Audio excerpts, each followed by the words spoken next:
നമുക്കിന്നൊരു പൈനാപ്പിൾ മെഴുക്ക് പുരട്ടിയാക്കാം. അപ്പോൾ അതിന് വേണ്ടിയിട്ട് ഞാൻ എടുക്കുന്നത് ഒരു പൈനാപ്പിളിൻ്റെ പകുതിയിൽ കുറച്ചധികമായിട്ട് വൃത്തിയാക്കി വെച്ചത്. അതിൻ്റെ കൂടെ നമ്മൾ ഒരു ആപ്പിളും ഒരു ഗ്രീൻ ആപ്പിളും കൂടി എടുക്കും. ഇതാണ് ഞാൻ എടുക്കുന്ന ആപ്പിളും ഗ്രീൻ ആപ്പിളും. അപ്പോൾ ഇതെല്ലാം കൂടി നമുക്ക് കട്ട് ചെയ്തതിന് റെഡിയാക്കാം. പൈനാപ്പിളും ആപ്പിളും ഗ്രീൻ ആപ്പിളും എല്ലാം കൂടി കട്ട് ചെയ്ത് വെച്ചു. ഇനി നമുക്കിത് വേവിച്ചെടുക്കണം. ഒരു 3 പച്ചമുളക് എടുത്തിട്ടുണ്ട്. അപ്പോൾ ഇതൊന്ന് കീറി അതിൻ്റെ അകത്തിടണം. കുറച്ച് വെള്ളം ഒഴിച്ചിട്ട് തിളപ്പിക്കാം. ഇത്തിരി ഉപ്പിട്ട് കൊടുക്കുന്നുണ്ട്. കുറച്ച് വെള്ളം ഒഴിച്ച് കൊടുക്കാം. ഇനി കുറച്ച് മഞ്ഞൾപ്പൊടി കൂടി ഇട്ട് കൊടുക്കണം. നമ്മൾ മുളക് പൊടി ഇടുന്നില്ല, അതിന് പകരം പച്ചപ്പറങ്കി ഇട്ടണേ.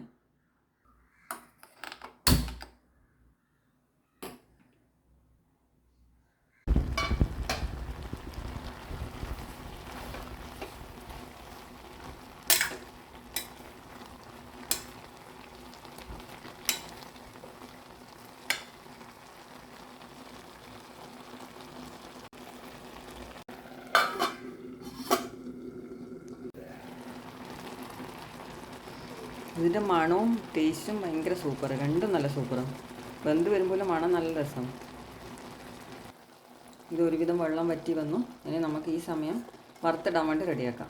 കുറച്ചുകൂടി ഒന്ന് സിമ്മിൽ വെച്ച് കുറച്ച് സമയം കൂടി വെള്ളം വറ്റിക്കോട്ടെ.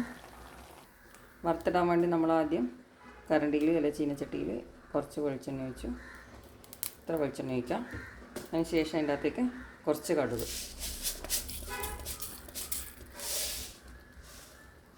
കടുക് പൊട്ടി വരുമ്പം നമുക്ക് കുറച്ച് തേങ്ങ ഇട്ട് കൊടുക്കണം.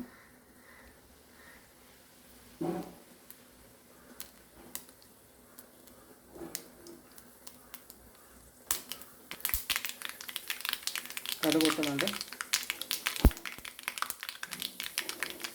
അപ്പോൾ നമുക്ക് കുറച്ച് കറിവേപ്പില ഇട്ട് കൊടുക്കാം.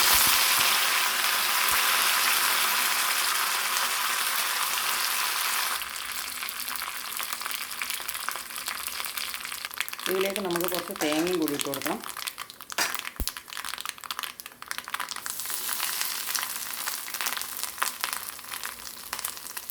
ഇതിന് മൂത്ത് വരണം.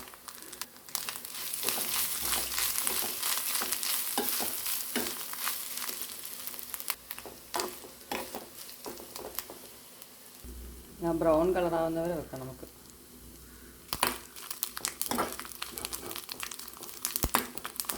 വരുന്നുണ്ട്. നമുക്ക് ഇനി ഓഫ് ചെയ്യാം. നമുക്ക് ഇതും ആവശ്യത്തിന് റെഡിയായി. ഒരുവിധം ചെറിയ വെള്ളപ്പറ്റോട് കൂടി ആയിക്കഴിഞ്ഞാൽ അതിൻ്റെ ടേസ്റ്റ്. അപ്പോൾ നമുക്കിത് ഓഫ് ചെയ്യാം. എന്നിട്ട് വറുത്തിട്ടത് ഇതിലേക്ക് ഒഴിക്കാം.